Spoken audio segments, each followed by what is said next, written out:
तो hello friends, आज की इस वीडियो में हम आज करेंगे जो समाजशास्त्र का जो पहला पार्ट है उसके हम महत्वपूर्ण क्वेश्चन आंसर करेंगे।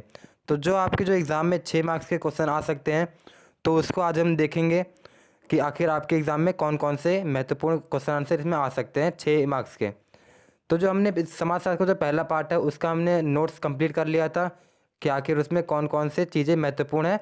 तो अगर आपने अभी तक वाली वीडियो नहीं देखी तो जाकर आप इस वीडियो को देख सकते हैं ताकि आप इसको अच्छे से और पढ़ सकें।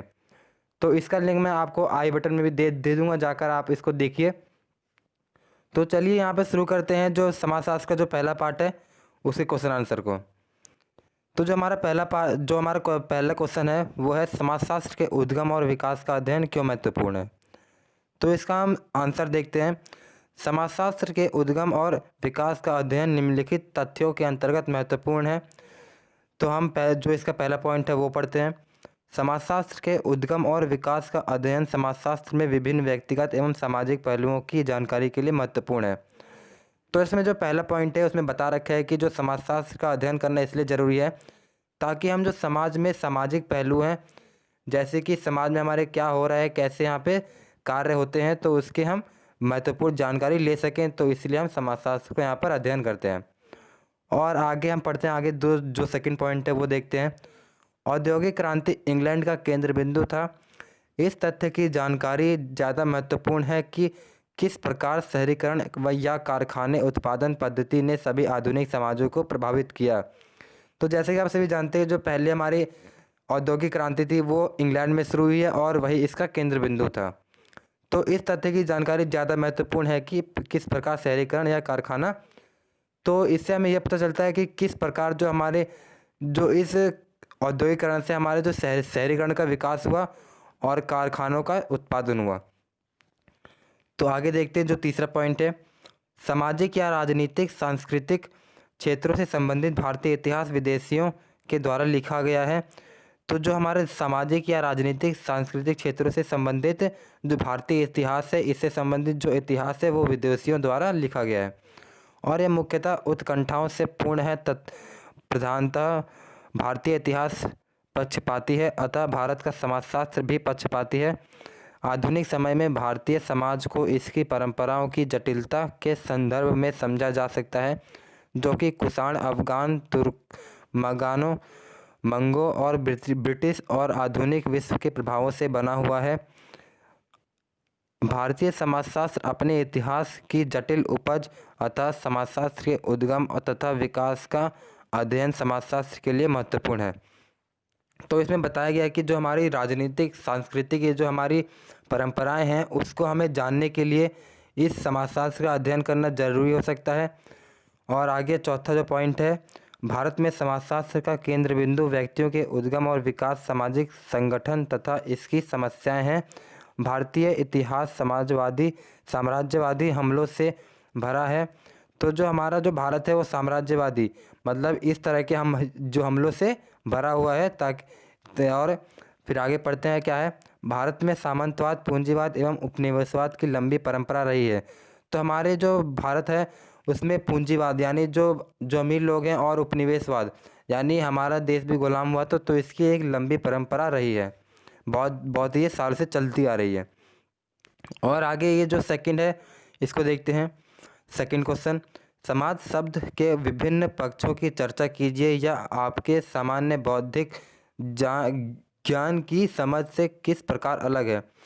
तो इसका जब हम उत्तर देखेंगे तो ये इस प्रकार होगा। सामान्य बौद्धिक ज्ञान की समझ से निम्नलिखित प्रकार अलग है। पहला जो पॉइंट है इसका, समाज सामाजिक संबंधों का जाल माना जाता है, इसमें विभिन्न प्रकार की विविधताएं शामिल है। तो इसको मैंने आपको पहली वीडियो में समझा दिया था कि समाज एक सामाजिक संबंधों का जाल है, यानी इसमें बहुत सारे रिश्ते आ जाते हैं। इसमें विभिन्न प्रकार की विविधताएं हैं, जैसे कि कोई अमीर है कोई गरीब है, तो इस तरह की विविधताएं इसमें आ जाती हैं। समाजशास्त्र की परिभाषा के अनुसार समाज की मुख्य विशिष्टताएं प्राधिकार, आपसी सहयोग, समूह तथा उपसमूह, रीतियाँ, कार्य विधि तथा स्वतंत्रताएं हैं। तो जो इसकी परिभाषा के अनुसार समाज में जो मुख्य विशेषताएं हैं इसकी, वो आपसी सहयोग है, समूह है यानी कोई भी एक लोगों का ग्रुप हो जाएगा, और जो हमारी रीतियाँ हैं यानी जो हमारी प्रथा है जो हमारी बहुत सालों से चलती हुई आ रही हैं।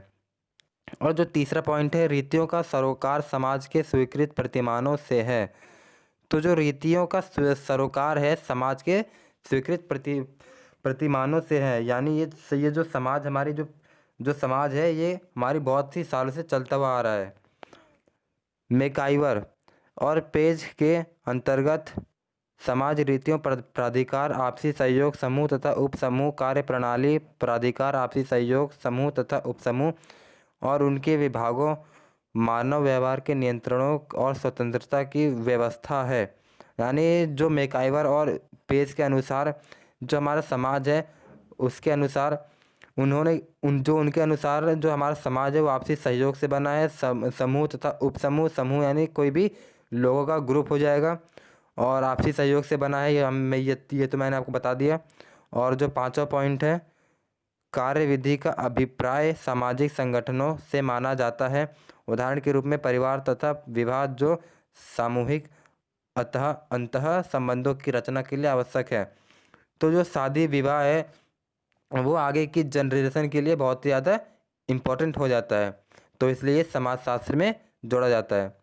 तो हम आगे पढ़ते हैं। प्राधिकार का तात्पर्य एक व्यवस्था से है जो समाज की इकाइयों को नियंत्रित करती हैं और सामाजिक जाल का पोषण करती हैं।